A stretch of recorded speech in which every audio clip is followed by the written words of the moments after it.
ایک محلے میں ایک امیر آدمی نے نیا مکان بنایا اور وہاں آ کر رہنے لگا۔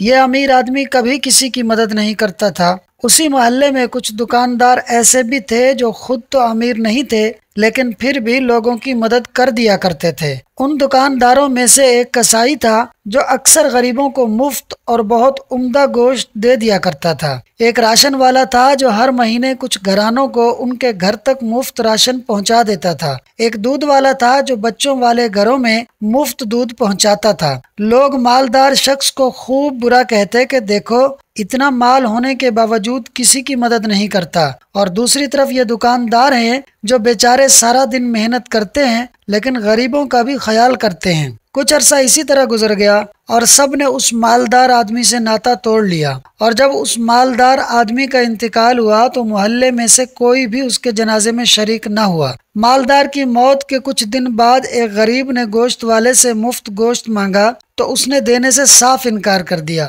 ادھر دودھ والے نے بھی مفت دودھ دینے سے صاف انکار کر دیا۔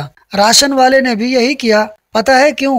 ان سب کا ایک ہی جواب تھا، اب تمہیں یہاں سے کچھ بھی مفت نہیں مل سکتا، کیونکہ وہ جو تمہارے پیسے ادا کیا کرتا تھا دنیا سے چلا گیا ہے۔ دوستو، اس سے ہمیں یہ سیکھنے کو ملتا ہے کہ کبھی بھی کسی کے ظاہر پر فتویٰ نہیں لگانا چاہیے، کیونکہ ہم نہیں جانتے کہ کس کا باطن کتنا پاکیزہ ہے۔ اللہ پاک ہمیں خفیہ طور پر ضرورت مندوں کی اللہ تعالیٰ کی رضا کے لیے مدد کرنے والا بنائے، آمین۔ دوستو، ویڈیو اچھی لگی ہو تو فاسٹ سنو یوٹیوب چینل کو سبسکرائب کر لیں۔